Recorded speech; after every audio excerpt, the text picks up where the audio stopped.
the smaller pieces rather than the one big honking one. Thank you for that. So these would have had to have been surgically removed.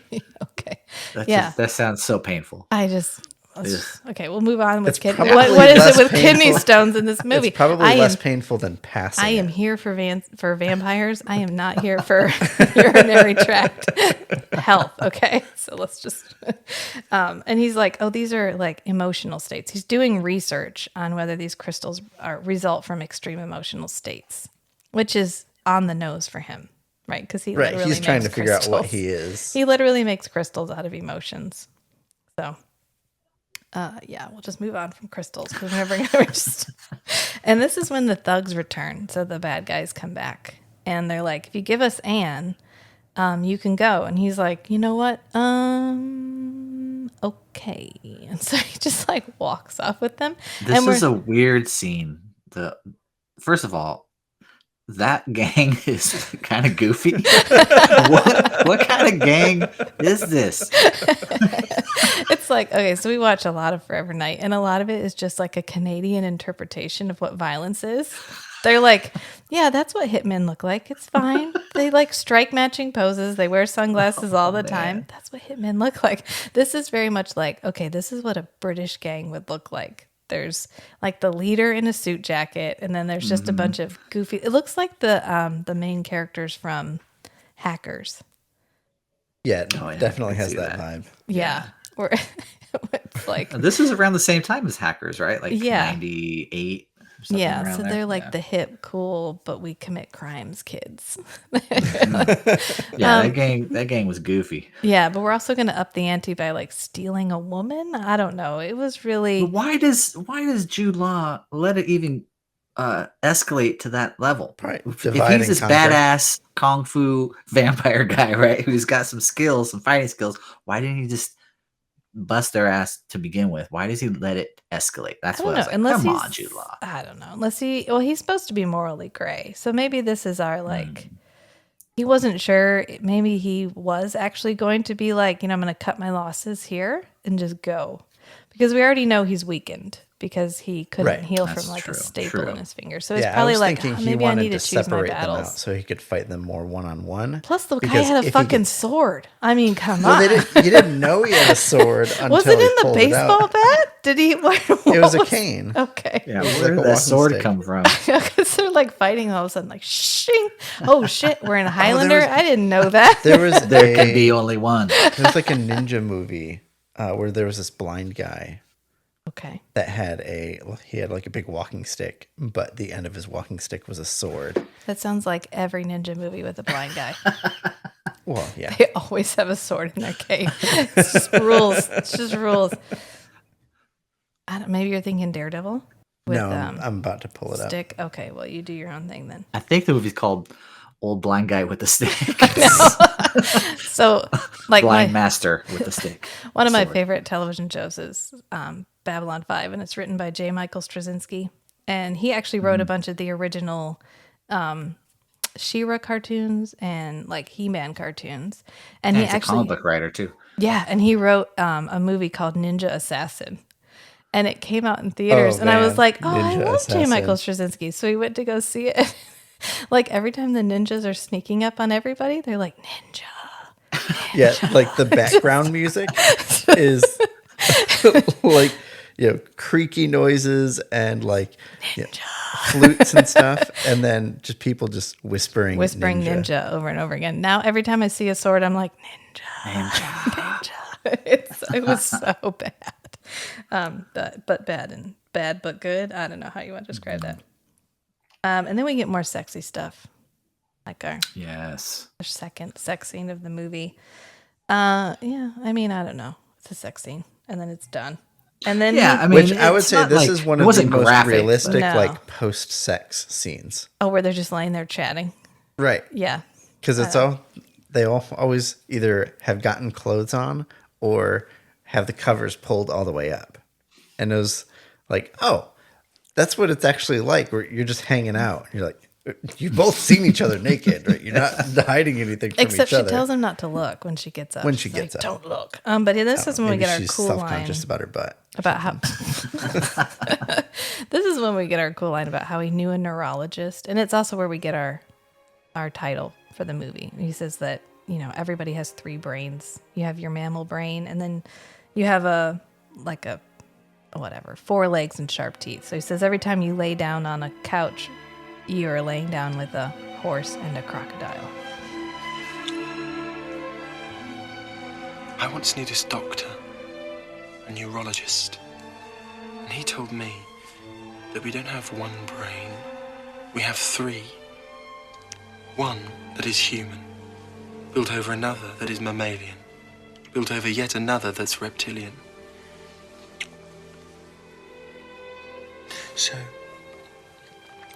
when a psychiatrist asks you to lie down on the couch, you're being asked to lie down with a horse and with a crocodile. Which I thought was a pretty cool line. It is a cool line. I'm still trying to figure it out, but it's like I like it. Yeah, it's just like we all have, like we have your, you know, you have your different levels of awareness in your mind. Like you have your processes that go on without your input. And like stronger instincts. And then you have like instincts that you have some control over or you're some awareness of. And then you have like your top level stuff, which it's your conscious control of yourself. That's what he's talking about. You have like those like your reptile levels. Brain is like fight or flight, that's hunger. Way too deep after sex talk for me. They were like, shit, we haven't been artsy in a while. We need to just we need to have an We've had way too many kidney stones in this movie. So we got to throw in some And then we get her stolen watch story, which every review I've read of it makes a big deal about. They're like, oh, this is so metaphorical. And I'm like, really? Is it? I don't know. I get a lot of meaning about it out of other things in this movie, but I really could care less about her stolen watch. She's like, I don't know why I needed it. I just needed it. And he's like, cool story. And he just flips the blanket over her and leaves. It's rude. And then we cut to the next day. Well, it's because he can't like sleep with her because he can't sleep. He has to sleep with that thing on that like wakes him up when he stops breathing. Is that what that thing was? I thought it was like a defibrillator or something. Yeah. I think it was just an alarm. It's an like alarm when he stops breathing. Okay. I don't know. Go ahead. What's like a CPAP? Did you find your movie with a blind guy? Yeah, it was Zatoichi. It's a Japanese movie. Oh. I've heard of that. I haven't. But good for you. And then here's where we do the 2-handed drawing again. Because she comes out and he's like, oh no, it's a trick. I'm saving it for when you're mad at me. And she's like, no, tell me. And he draws her with one hand and he writes out a poem with the other. Yep. Which I hope you like this poem because you're going to hear it every 3 lines from here until the end. Right, usually in a voiceover. There is no flaw in you. And he reads part of it, she reads part of it. And he actually says, kids used to pay me 6 pence to do this. Which isn't that what Maria said? Is that what she said? When she was like, yeah, look. And she wrote, I love you, I hate you at the same time. Yeah, I don't think she talked about money, though. I don't know. I thought she said something about doing it in school. I don't know. My point here was that England stopped using pence in 1971. So if you want a date, he's older than 28. Oh, I see. Yeah. Yeah, because we never really find out. But then he's just making up backstory for himself. Yeah, he does that all the time. He's just always bullshitting. I love it when he's talking to the police and they're like, well, why is this line unlisted? And he's like, oh, I use it for picking up chicks. And they're like, elaborate. He's like, that way when that phone rings, I know it's them. And if they don't say anything, I can be like, it's you, isn't it?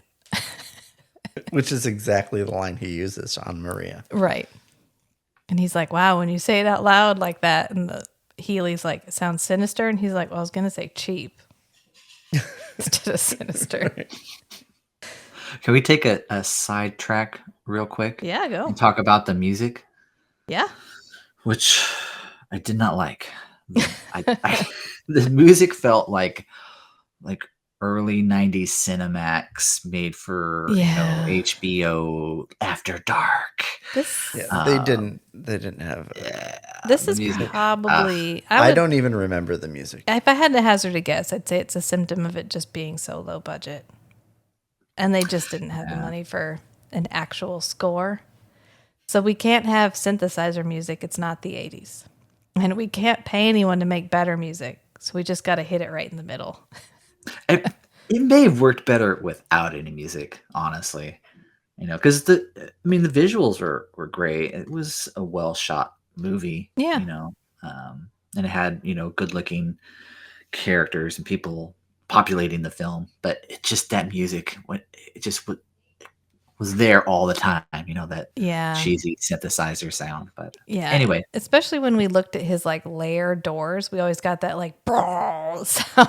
Like it got to be like, okay, it's fine. If I just looked at them, it's okay. I don't need to hear the like bass tone to let me know this is sinister every single time we look at this wall. What is that wall? Who has that wall? You're asking the wrong guy. Right. It's like curved metal plates bolted to the wall. He was like, listen, hear me out. I want curved sheet metal on the whole wall, but just in plates and shit. So I can put a door in and nobody will know there's a door there. Right. Yeah. I don't know. And he has to like open it really weird. He has to like put his elbows together and hold his hand up. I think it's two of the bolts pulled down. Yeah. And that releases the catch. I don't know. It's hard to look sinister when you're like, I don't know what that move is that he has to do to open the doors where he has to like squeeze his arms. I don't know, whatever. It's a side thing. I wonder if they told him like every move that you're making, pretend you're a contortionist. Yeah. Pretend you're make weird shapes with your body in like every scene that you're alone. True. It could be. If it did, he followed it, so he did good. And then we get the lineup, which is my like second favorite scene in the movie, and it's where they've pulled the toll booth guy in, and he still has the sunglasses on, so that we know it's the toll booth guy. That's right. They're like, you're not gonna remember. It's fine. We'll give him a distinctive feature, and he pulls Steven forward, he pulls the other guy forward, lets him go back, pulls him forward again, and then he's like, it's the other guy. And they're like, what? Don't you recognize him? And he's like, I see 10,000 people a week. I don't recognize shit. Right. And then it's a good point. Yeah, and then Steven actually tracks the people in the room. Did you notice that? He's looking through the one-way mirror. You can see through it. Yeah, which I always thought was pretty cool. Because I love the little hints of he's not human, because otherwise we're left in doubt. Is this guy just a little bit crazy? Like, is he really a vampire? But they give us these tiny little like, okay, yes, he actually does have to do this. He isn't just like, I really want to kill women, but I want a reason. So maybe I'm a vampire? I don't know. Kind of like in K-Pax, where it's left fairly ambiguous about whether he's human or alien.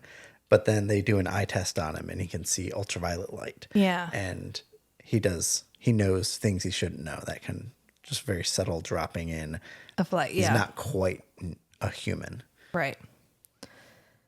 And then we get the cool line where he says, difficult, isn't it? Doing the right thing. And you're like, oh, okay. Maybe he's trying to do it differently this time, which I don't believe. I think that this is all a ploy to get Anne to actually love him. Like who he actually is. Mm-hmm. Because he's let women love him to a certain point up till now, and it hasn't worked. So he has to change it up. I wonder what it is. You think this is a gamble? Yeah, I think so.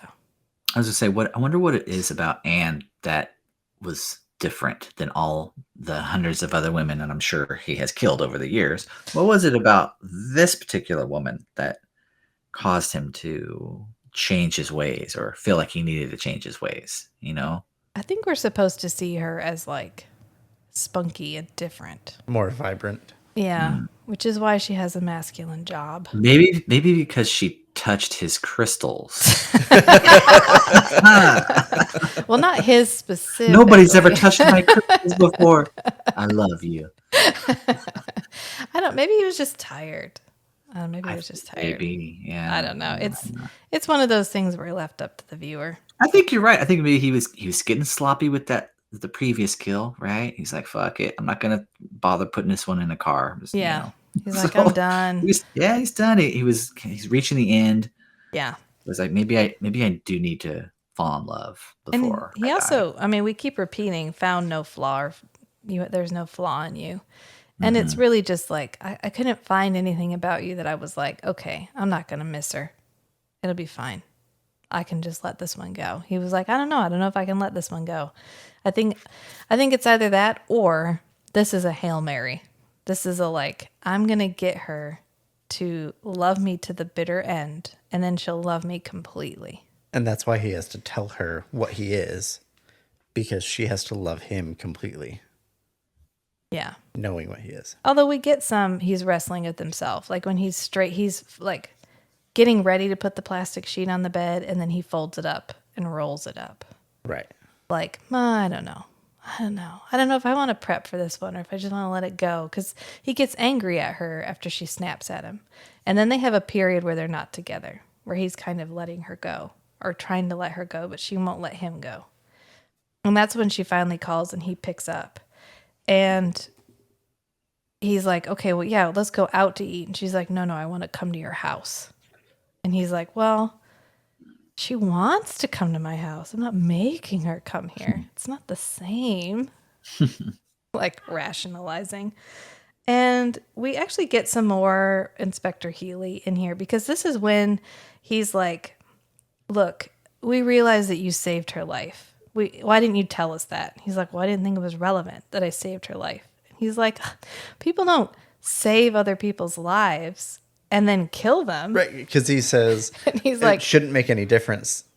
If I saved her, that doesn't mean anything. Right. Steven's like, that doesn't follow at all. I definitely could have saved her just to kill her again. In fact, I did.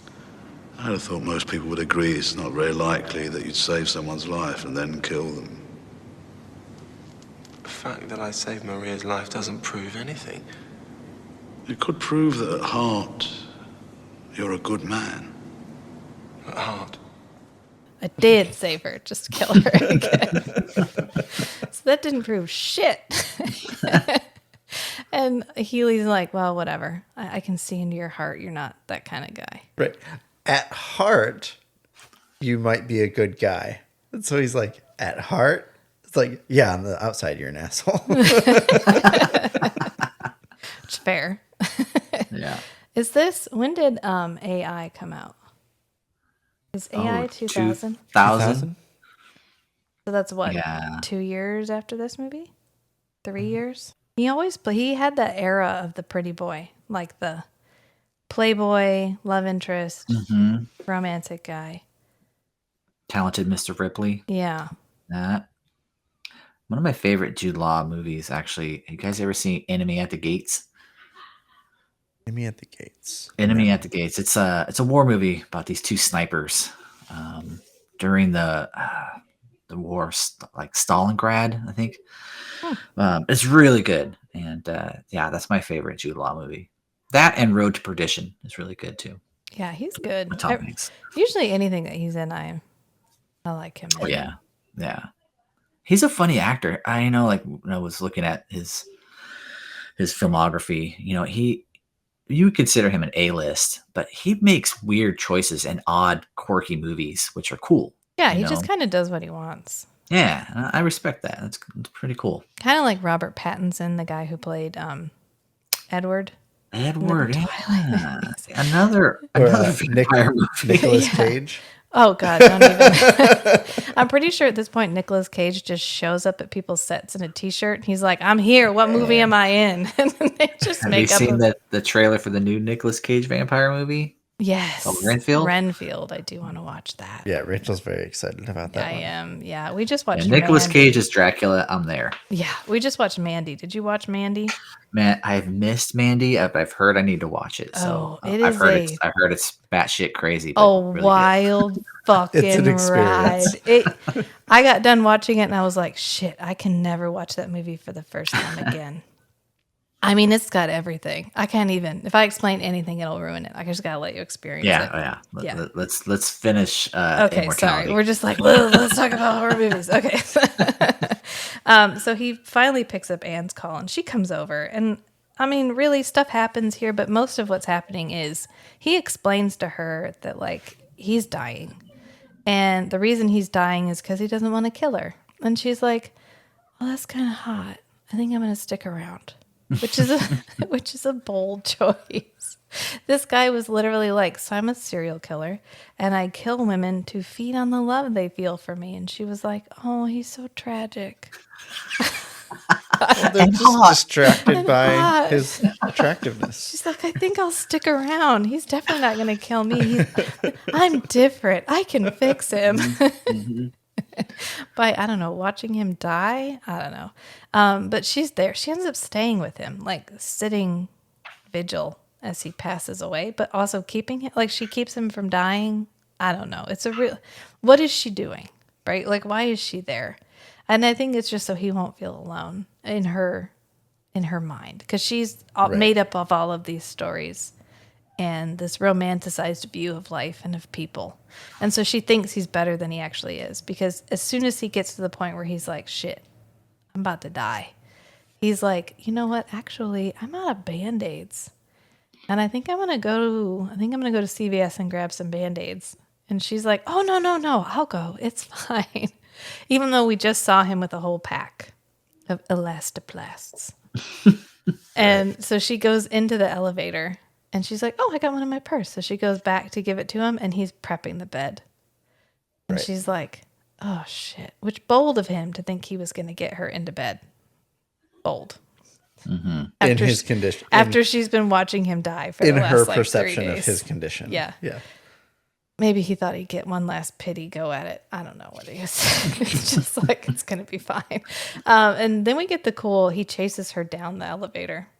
And he's faster than the elevator. And she can see him as she's going like around. Which I always thought was kind of cool and creepy. That was pretty cool. Yeah. And then she goes up and he chases her up. And I told Matt she should really just keep going up and down until he passes out. Checkmate. And then when she gets out. You can't get me if I'm still in the elevator. No, but she gets out and she runs up to the roof, which I don't know why everybody always runs to the roof. There's no escape from the roof. It's more dramatic when it's on the roof, I guess. And now it's night. It wasn't night earlier, but it's night now, which Matt is always keen to know. Right. He's like, in the elevator scene, there's sunlight coming in the windows. Yeah. I know. He's like, there was sun a minute ago. Why is it night now? Shh. It's not the point. It's not why we're here. And so, because this is when they could film on the roof. It's fine. And so he runs at her and she like collapses against the wall and she's like, I don't love you. And he's like, it's fine. There's enough love in there. It's still in your blood. It's fine. It's fine. And so she ends up trying to throw herself off the roof, which may be part of the reason she was sitting with him, was just to make sure he didn't go out and kill anybody else. Mm-hmm. It's possible. But she tries to throw herself off the roof because she's like, not getting me. And he catches her. And so she takes the chopstick out of her hand and out of her hair and stabs him in the hand. And he ends up pulling her up anyway. And she just leaves. She's like, you know what? You're on your own. I tried to fix you and you didn't want to be fixed. You just wanted to kill me. And so I'm leaving. And somehow he gets down to his apartment and into his little lair. Right. And then we get our repeat of the monologue from the beginning. But we get an ending about what happens after he lets go and how good it felt to finally let go. When I was a boy, I fell out of a tree, but I managed just to grab a branch. I hung there for a long time, terrified. The silence, from the pain in my arms, and the blood pounding in my ears. And then I fell. I don't remember what happened when I hit the ground. All I can remember now is the agony of holding on. And the wonderful feeling. Wonderful. Of letting go. After the agony of holding on. Mm-hmm. And so that's the theme for our movie. And that's the end. That's it. He dies, theoretically. I'm wondering if he shut himself in his secret room and when that apartment gets like Rented repossessed and rented out, is it going to smell, or is there like a tight enough seal on the doors? Oof. You get this, you're like, oh, this apartment's so cool. Look at the metal wall. That's the shit, man. And then it hits like what, 2002? And then you try to hang something on the bolts. No, it's like it hits like 2002, and you're like, this wall's nonsense. Why is this up here? And you take it off, and you find out there's a secret compartment behind there full of like serial killer trophies and a dead body. That's for Immortality Part 2. Hopefully somebody makes it. It's just a short movie about finding. Were you disappointed by the end of the film? No, I wasn't. I think that was exactly where it needed to go. Yeah. Yeah, I don't know what else you'd do. Because he's just kind of lost and alone. He doesn't know what he is. It's more about the dramatic struggle of him, what he has to do to keep on living. Yeah. Because he literally has to. I mean, it's not just go out, pick somebody, kill them, come home. It's like, I have to find somebody. I have to seduce them. I have to make them actually love me. Which, the fact that he can do that multiple times in a row, like multiple times per year, is like kudos to him. Mm-hmm. He could have just written a book. He wouldn't have had to work as a doctor. He's Jude Law. He is Jude Law. That's not really something you could put in a like self-help book. Again, be really attractive. Step 1. Be like Jude Law. Be Jude Law. Don't have the haircut from the beginning. Have the haircut from 20 minutes in. Don't have the weird. That's right. He did have a different hairdo in the beginning. Yeah, he has like curly. Wasn't bangs. working. No, it wasn't. It was like a hair piece, and they were like, it's not. It's fine. We're just gonna cut it. He's got a new identity now. He's got cut hair instead of slightly longer hair. Right. Yeah. Again, can you imagine if you find out you're like this and you look like Steve Buscemi? That would that'd be like, oh shit, I'm gonna die. I'm just gonna start to death. It would work better during the internet age, right? Because you could catfish. You could hook somebody before they know what you look like. Yeah. No, I'm not. I don't know. So what was your overall feeling on this movie? My overall feeling is I understand why this is an overlooked vampire film. Because I honestly, I think it plays better as not a vampire film. I was hoping it was going to go down the road of, you ever seen a movie called Martin? Yes. George A. Romero. Yes, yeah. Yes, I have. So the guy who thinks he's a vampire, but he's actually just fucked up serial killer. So I was kind of like, I was hoping that would be the case here, and it wasn't. He was actually a real vampire, and I say vampire with quotation marks, loosely, because there's no vampire tropes in this movie. Right? He's walking in sunlight. Garlic or crosses don't hurt him. Yeah. He doesn't have any fangs. He doesn't sleep in a coffin. Not that I need those things for it to be a good vampire movie, but they just threw all the rules out the window, and we're gonna do it this way, which is fine. But it just overall, it was probably a mistake to even market this at all as a vampire. I don't think they should. Yeah, that's what I'm saying. It would have been better if it was like just like a Dexter kind of serial killer guy. Who you grow to. You can have the supernatural aspect, but just don't call him a vampire. Right. I think I kind of think we have to have the vampire element, at least a little bit, at least him believing he's a vampire in order to drive this forward. And even just say he's like a demon trapped in human form or something. Well, no, you don't even have to get into the mythology of it. It's like he has to kill women and drink their blood, but he doesn't have fangs. Like none of the other vampire aspects apply to him. Well, all the let me read the description from IMDb for you. Right. It's so like it's vampire in London searches for ideal woman to redeem him. That has fuck all to do with the movie. Right. Except the fact what does it need to be redeemed from what? I don't, except the fact that he's in London, which is accurate. The rest of it is just like searches for woman. Searches for woman. Yeah. Yeah. Another movie that's similar is The Hunger, 1983's The Hunger. Oh yeah, with David Bowie. Which very very similar to this. Are they vampire? I mean, they're different kind of vampires. They don't bite. They use like these little tiny blades, the little and stuff. ankh things. But no, I'm glad I watched it. I'm glad that you demanded that I watch this instead of Near Dark. Sorry. My thought on that was I've seen it, you've seen it. That's Right. just No, it was Yeah. enjoyable. It was good. Is it my favorite vampire movie? No. No. But I can mark this one off the list now. Like, Yeah. I got It's one of those ones that every once in a while I think, I think I'd like to rewatch that one. Just to like watch it one more time. Because once you realize that there's so much subtlety in the movie. And all the things that you pointed out that I missed, it might bear a rewatching. Like, you know what? Now that you point these little subtle things out, maybe I might enjoy it more my second viewing. So you know what? There's hope. There's hope. There's hope.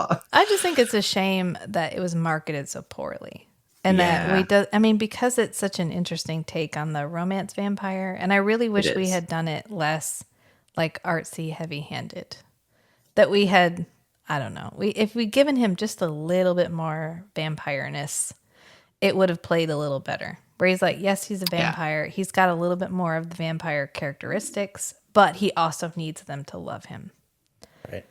Yeah. And if he had like a cool cape, it would have been even better. Yeah. Well, he did have a cool trench coat. And a castle. Yeah. Oh, I love all of his suit, his like black, his like solid black costumes. Yeah. Yeah. Jude Law looks really good in all of those. Every time I watch it, I'm like, oh yeah. Yeah. Now that I think about it, I'll watch any movie with Jude Law in it. So yeah. Right, well, Can't go wrong. Thank you so much for watching this for us. Absolutely. Thanks for inviting me on and suggesting this movie. It was fun. It was cool. Yeah, anytime. We're here. Awesome. Did you have anything you felt like you wanted to say that we didn't give you a chance to?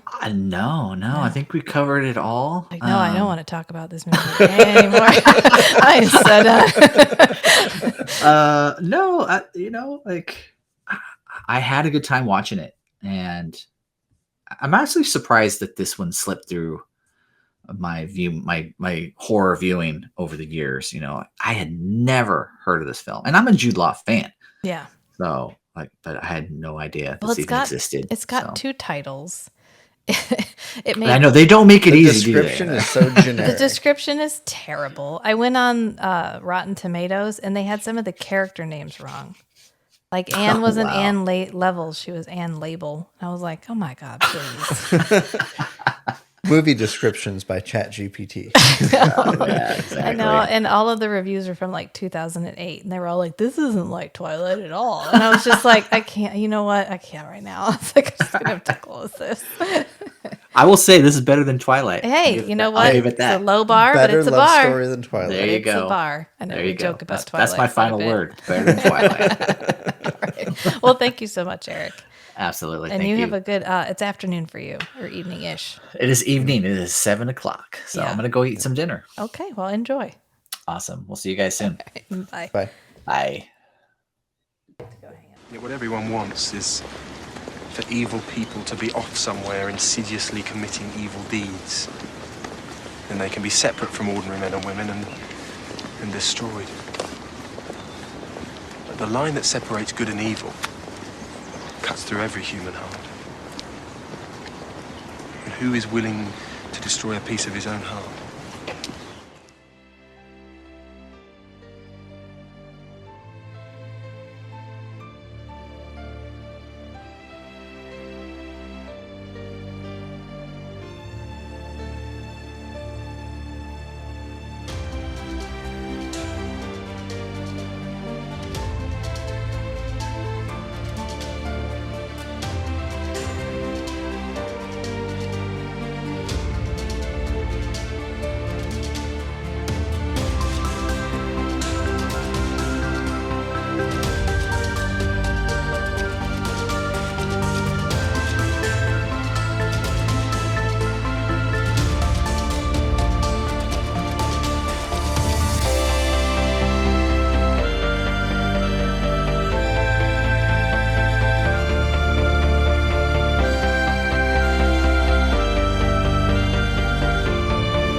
I'm a species of one, Anne. A creature.